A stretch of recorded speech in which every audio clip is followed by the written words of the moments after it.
Welcome to ADAV1 tutorial 4 में हम जो टॉपिक कवर करेंगे वो है introduction to IO in C++। I mean input, O mean output. Difference between end line and new line. हम देखेंगे कि एंड लाइन और न्यू लाइन में क्या फ़र्क है। Common mistake with input and output. Input लेते हुए यूज़र से और स्क्रीन पर आउटपुट को प्रिंट करवाते हुए कुछ मिस्टेक्स होती हैं जिनको हम देखेंगे। So let's get started. सबसे पहले हम देखेंगे introduction to IO in C++। यानी कि आई का मतलब होता है इनपुट, जो हम यूज़र से लेते हैं उसे हम इनपुट कहते हैं। ओ मीन आउटपुट, जो डाटा या जो वैल्यू हम स्क्रीन पर प्रिंट करवाते हैं उसे हम आउटपुट कहते हैं। सी इन टेक्स इनपुट फ्रॉम यूज़र। अगर हम सी इन की कमांड यूज़ करते हैं टेक्स इनपुट फ्रॉम यूज़र, तो वो यूज़र से इनपुट लेता है। और आउटपुट आपने ऑलरेडी 3 लेक्चर्स में देखा है, cout prints output to the screen. अगर हम सी आउट का यूज़ करते हैं तो वो वैल्यूज़ होती हैं उनको स्क्रीन पर प्रिंट करवाता है। सी इन यूज़र से इनपुट लेगा और सी आउट जो भी डाटा होगा उसको स्क्रीन पर प्रिंट करवाएगा। अब वन बाय वन करके हम इनको देख लेते हैं। Output using cout. Cout का यूज़ करके हम आउटपुट को किस तरह स्क्रीन पर प्रिंट करवाते हैं उसका सिंटैक्स देखेंगे हम और उसका कुछ प्रैक्टिकल। सी आउट मीन होता है console output. C mean console, out mean output. Console एक टेक्स्ट बेस्ड ब्लैक विंडोज होती है या स्क्रीन होती है जिसको अक्सर हम टर्मिनल या कमांड प्रॉम्प्ट भी कहते हैं, जहाँ पर यूज़र इनपुट डालता है और आउटपुट को लेता है। Print data on screen. C out क्या करता है कि जो भी डाटा होता है उसको स्क्रीन पर प्रिंट करता है। सबसे पहले हम सी आउट लिखते हैं, उसके बाद हम इंसर्शन ऑपरेटर्स का इस्तेमाल करते हैं। सी आउट का मतलब होता है कि जो भी डाटा लिखा हुआ है उसको स्क्रीन पर प्रिंट करवाना, और इंसर्शन ऑपरेटर्स का मतलब होता है कि इसके आगे जो भी डाटा लिखा हुआ है उसको स्क्रीन पर सेंड करना। जैसे कि इसका सिंटैक्स देखें, सी आउट, ये हमारे पास 2 इंसर्शन ऑपरेटर्स हैं और उसके बाद मैंने हेलो वर्ड लिखा हुआ है। सो सी आउट ये हेलो वर्ड को स्क्रीन पर प्रिंट करवाएगा और इंसर्शन ऑपरेटर इस हेलो वर्ड को स्क्रीन पर सेंड करेंगे। मल्टीपल आउटपुट, ये सिर्फ हमने एक आउटपुट को स्क्रीन पर प्रिंट करवाया हुआ है। अगर हमें मल्टीपल आउटपुट को सिर्फ एक ही सी आउट का यूज़ करते हुए स्क्रीन पर प्रिंट करवाना है तो उसके लिए हमें उतने ही इंसर्शन ऑपरेटर्स का इस्तेमाल करना होगा। जैसे मल्टीपल आउटपुट, सी आउट में मैंने ये लगाया इंसर्शन ऑपरेटर और उसके बाद मैंने सम इज़ लिख दिया। यानी इसका मतलब है कि मैंने एक स्ट्रिंग यूज़ की हुई है, यानी एक डाटा टाइप जो कि स्ट्रिंग है, सबसे पहले वो यूज़ की और उसके बाद फिर मैंने इंसर्शन ऑपरेटर्स लगाए और वहाँ पर इंटीजर्स डाल दिए मैंने। सो अब ये कुछ इस तरह लिखा जाएगा, इसकी आउटपुट ऐसे आएगी, सम इज़ 5 + 6 कितना होता है 8, सम इज़ 8 लिखा जाएगा। अब हम इसका कुछ प्रैक्टिकल करने के लिए अपने विजुअल स्टूडियो कोड पर चलते हैं। अब सबसे पहले हम यहाँ पर लिखते हैं cout sum of 2 numbers is, ये मैंने यहाँ पर लिख दिया और बाहर सेमीकोलन लगा देती हूँ। अच्छा, हम सेमीकोलन इसलिए लगाते हैं ताकि हम कंपाइलर को कंफर्म कर दें कि हमने जो भी स्टेटमेंट लिखनी थी वो कंप्लीट हो गई है। इसके बाद हम कोई भी स्टेटमेंट नहीं लिखेंगे इस सी आउट की। हम इसको सेव करते हैं और यहाँ से रन करेंगे तो ये हमारे पास लिखा हुआ आ गया सम ऑफ 2 नंबर्स इज़। अब मैं एक और सी आउट लिखती हूँ और यहाँ पर हम डाल देते हैं 2 + 2 और इसको सेव करते हैं, रन करते हैं कोड। सो ये मेरे पास फर्स्ट सी आउट से लिखा हुआ आ रहा है सम ऑफ 2 नंबर्स इज़, और यहाँ पर 2 + 2 का आंसर हमारे पास 4 आ रहा है। सो ये मैंने दोनों काम जो है वो सेपरेट सी आउट का यूज़ करके किए हैं। अगर मैं एक ही सी आउट का यूज़ करना चाहती हूँ तो फिर मुझे ये किस तरह लिखना होगा, यानी मल्टीपल आउटपुट अगर मैं स्क्रीन पर प्रिंट करवाना चाहती हूँ सिर्फ एक ही सी आउट का यूज़ करके, तो हम करते हैं। हम सबसे पहले इसको कमेंट आउट कर लेते हैं। कमेंट का मतलब होता है कि जो भी हमने चीज़ कमेंट कर दी है कंपाइलर उसको इग्नोर कर देता है और उसको स्क्रीन पर प्रिंट नहीं करता। जैसे मैंने इसको कमेंट कर दिए, अब मैं इसको सेव करके यहाँ से रन करके दिखाती हूँ आपको। तो आप देखेंगे कि कंपाइलर ने यहाँ पर कुछ भी प्रिंट नहीं किया, वो इसलिए क्योंकि कंपाइलर इसको इग्नोर कर देता है। और हम कमेंट करते हैं, कमेंट का शॉर्टकट होता है Ctrl+/, ये हमारे पास शॉर्टकट होता है। यानी अगर आप कंट्रोल के साथ / को क्लिक करते हैं तो आपके पास वो कंपाइलर हो जाता है। मैंने इसको सिलेक्ट किया, सिलेक्ट करने के बाद मैंने क्लिक किया Ctrl+/, तो ये मेरे पास कमेंट हो गया।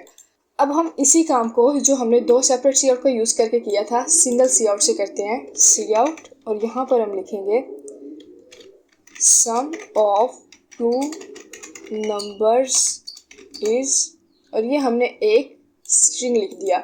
अब हम एक इंटीजर लिखते हैं, उसके लिए हम फिर से इंसर्शन ऑपरेटर्स डालेंगे और यहाँ पर सेम लिखेंगे 2+2 और लास्ट पे सेमीकोलन कि यहाँ पे हमारा सारा जो भी स्टेटमेंट या डाटा था वो ख़त्म हो गया। इसको हम सेव करते हैं और यहाँ से रन करते हैं तो आप देखें कि हमारे पास सेम वही लिखा आ रहा है ए की cout system of 2 number is.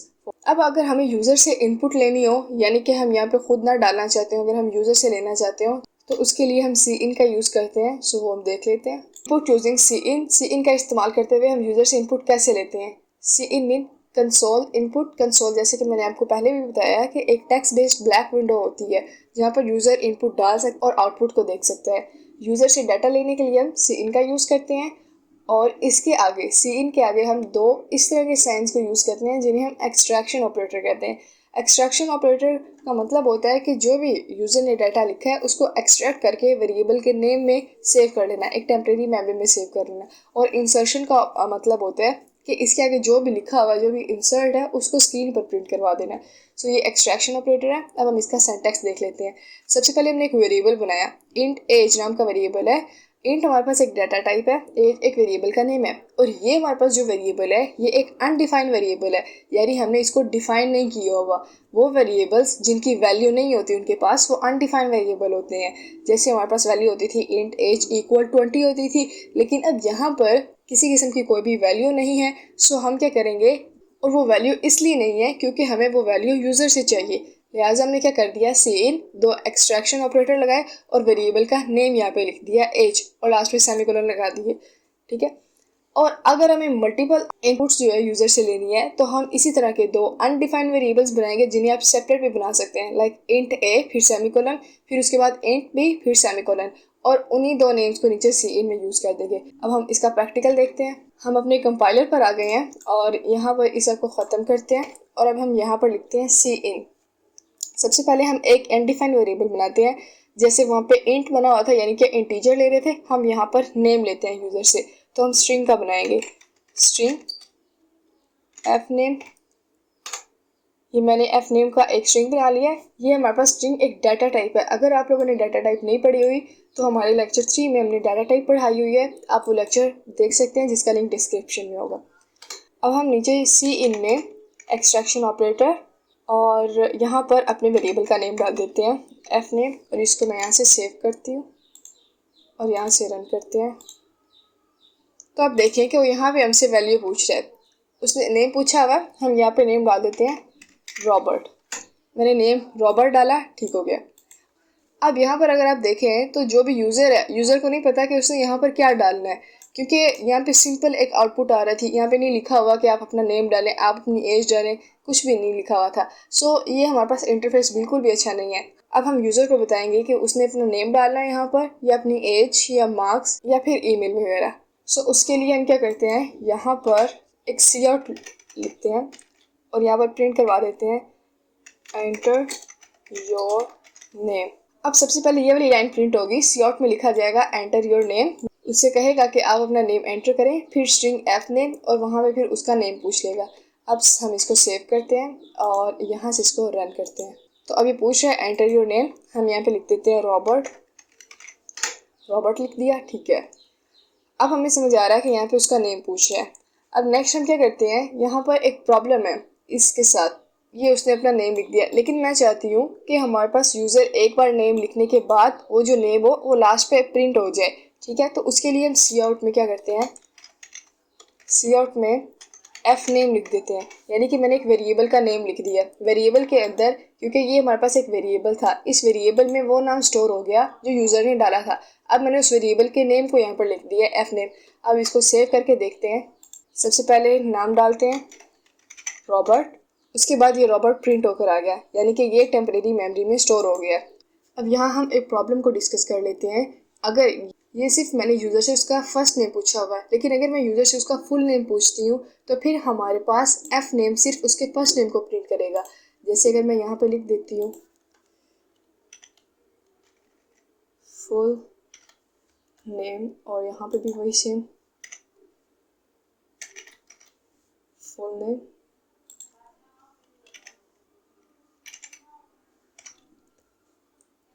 एक वेरिएबल के नेम से कोई फ़र्क नहीं पड़ता कि यूज़र को क्या प्रिंट करना है, हमें उसे यहाँ पर बताना होगा एंटर योर फुल नेम,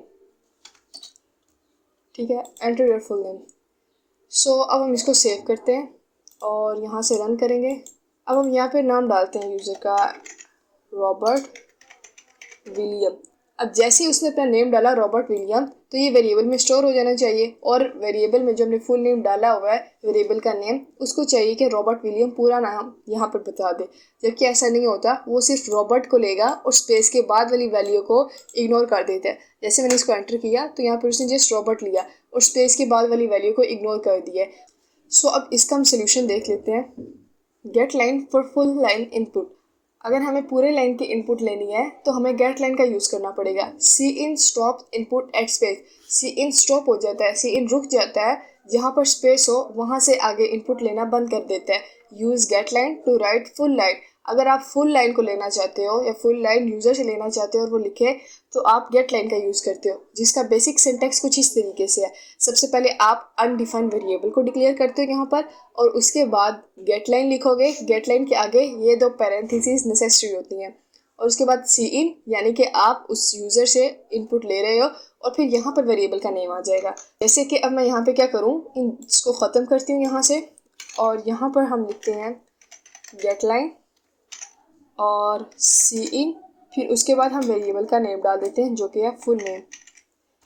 ये रहा हमारे पास वेरिएबल का नेम। इसको सेव किया और यहाँ से इसको रन करते हैं। अब यूज़र अगर अपना फुल नेम डाले रॉबर्ट विलियम, अब हम इसको अगर एंटर करें तो अब आप देखें कि ये हमारे पास पूरा नेम ले रहा है, just because of get line. पहले ये क्या कह रहा था कि सिर्फ स्पेस से पहले नेम ले रहा था और उसके बाद वाली वैल्यू को उसने इग्नोर किया था। अब अगर मैं यहाँ पर लिखूँ, ये मैंने उसका नेम पूछा हुआ है, और यहाँ पर एक मैं और सी आउट डाल देती हूँ, cout welcome to a dev wine, और ये semicolon, welcome to a dev wine. अब मैं ये चाहती हूँ कि welcome to a dev wine सबसे पहली लाइन में आए और दूसरी लाइन में एंटर योर फुल नेम उसका नेम पूछेगा। मैं इसको सेव करती हूँ और यहाँ से रन करके देखते हैं। तो अब आप देखें कि welcome to a dev wine और एंटर योर फुल नेम ये दोनों एक ही लाइन में मर्ज हो रहे हैं और कन्फ्यूजन क्रिएट कर रहे हैं। मैं चाहती थी कि welcome to a dev wine separate line में आए और एंटर योर फुल नेम नीचे वाली लाइन में आए। सो इसके लिए हम यूज़ करते हैं एक कमांड का जिसे हम एंड लाइन या न्यू लाइन कहते हैं। जैसे मैं यहाँ पे आई और यहाँ पे मैं लिखती हूँ सी आउट में एंड लाइन, और इसको यहाँ से सेव किया, यहाँ से हम इसको रन करते हैं। तो अब आप देखें ये बिल्कुल सेपरेट लाइन में आ रहा है। Welcome to a dev wine एक अलग लाइन में आ रहा है, और उसके बाद लाइन ब्रेक होकर हमसे पूछ रहा है एंटर योर फुल नेम। हम यहाँ पे नेम लिखते हैं विलियम रॉबर्ट और इसको एंटर किया तो ये हमारे पास नेम दिखा रहा है विलियम रॉबर्ट है। तो एंड लाइन का काम ये होता है कि वो लाइन को एंड कर देता है। हम इसको एक और वे से कर सकते हैं, इसको मैं कमेंट करती हूँ और हम यहाँ पर एक्सट्रैक्शन ऑपरेटर का इस्तेमाल करते हैं, और यहाँ पर हम लिख सकते हैं \n। अब इसको सेव करके रन करते हैं। तो अब आप देखें कि बिल्कुल सेम वही काम कर रहा है। वेलकम टू ए डेवन के बाद हमारे पास लाइन ब्रेक हो रही है और फिर हमसे नेम पूछ रहा है। हम यहाँ पे नेम डाल देते हैं तो वो हमें नेम बता रहा है। ठीक है, अब हम देख लेते हैं कि ये जो एंड लाइन है और ये \n, इन दोनों में फ़र्क क्या है। And line versus \n। And line creates a new line and flushes the buffer. And line एक न्यू लाइन को क्रिएट करती है जैसे कि अभी आपने देखा, एंड फ्लशेज द बफर।